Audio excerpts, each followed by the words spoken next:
Good morning, praise the lord. આવો આજનું વચન જોઈએ.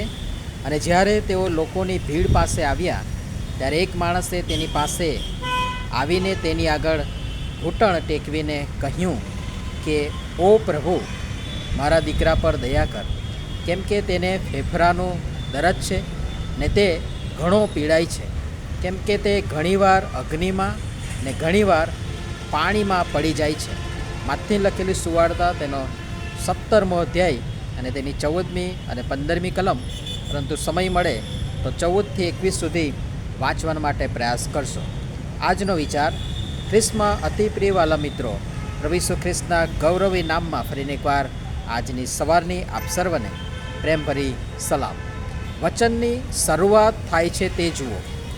અને જ્યારે તેઓ લોકોની ભીડ પાસે આવ્યા ત્યારે, હા, એ પહેલાં પ્રભુ ઈસુ ખ્રિસ્ત પિત્તર, યાકૂબ તથા યોહાનને લઈને રૂપાંતરના પહાડ પર એકાંતમાં ગયા હતા, જે આપણે ગઈકાલે જોઈ ચૂક્યા છે.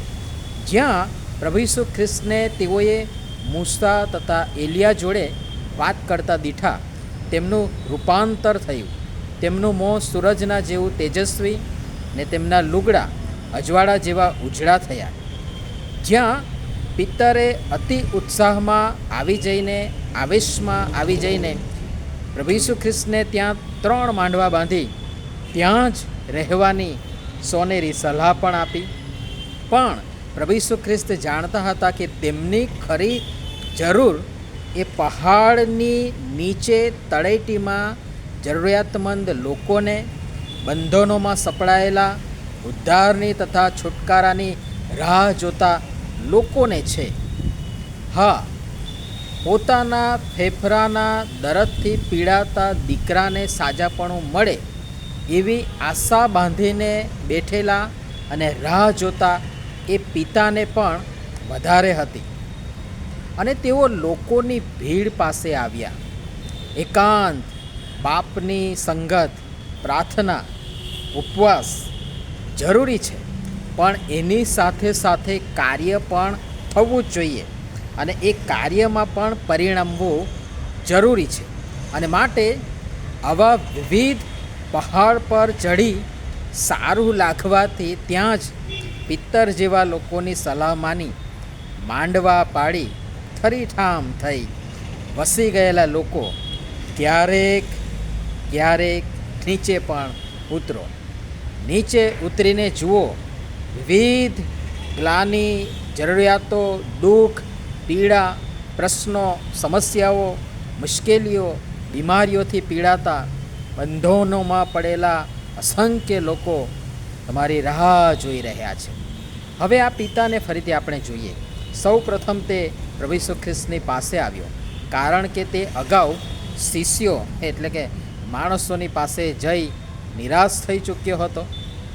પહેલી બાબત, તેણે ઘૂંટણ ટેકવ્યા એટલે કે સંપૂર્ણ શરણાગતિ અને નમ્રતા. બીજી બાબત, તેણે કહ્યું, શબ્દો મોંથી બોલ્યો, ઓ પ્રભુ, મારા દીકરા પર દયા કર, વિનંતી અને મધ્યસ્થી.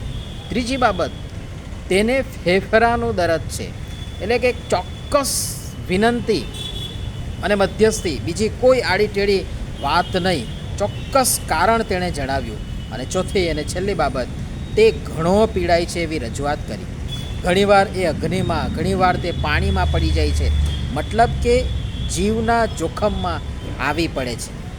આ થઈ શારીરિક ફેફરાની વાત, જેને આપણે આપણી સાદી દેશી ભાષામાં, બોલીમાં મિરકી અથવા તો વાયુ તરીકે પણ ઓળખીએ છીએ અને વગેરે જેવી દેશી પ્રચલિત નામથી પણ આપણે તેને ઓળખીએ છીએ.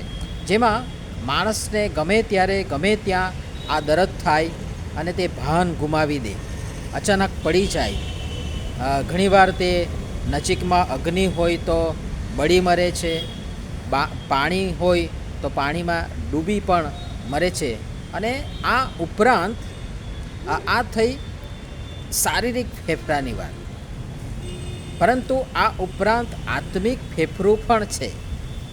જેમ આત્મિક જાગૃતિ છે, માણસ એકવાર જાગૃત થયો પછી આ દરદ એટલે કે આત્મિક ફેફરાનું દરદ લાગુ થવાથી વારંવાર તે પાપમાં પડી અનંત મરણના જોખમમાં આવી પડે છે અને અનંત જીવન ગુમાવે છે.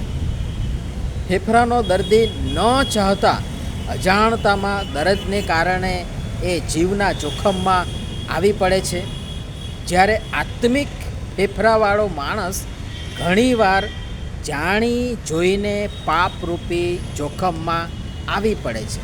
અને તેથી આપણે જેઓ ખ્રિસ્તમાં છીએ તેઓ અને જેઓ સેવામાં છીએ તેઓની જે ફરજ છે તે આ પિતાની જેમ પોતાના દીકરાને માટે મધ્યસ્થ બનીને આવ્યો, તેમ જો આપણે આપણા આત્મિક ફેફડાથી પીડાતા લોકો માટે અને ખુદ એટલે કે સ્વયં પણ જો આવા દર્દથી પીડાતા હોઈએ તો ખુદ પણ પ્રભુની પાસે આપણે જઈએ અને પ્રભુ આપણને આવા દર્દથી મુક્ત કરશે, પીડાતાઓને દરેક રીતે સાજાપણું આપશે અને જે કંઈ પણ જરૂર છે એ પ્રમાણે આપણને સાજાપણાનો આશીર્વાદ આપશે. પ્રભુ પિતા પરમેશ્વર આ બધી બાબતો નવી સમજણ સાથે, હકારાત્મક વલણ સાથે સમજવાના માટે આપણ સર્વને તેમની કૃપા આપો, આશીષ આપો. આમીન. ધન્યવાદ.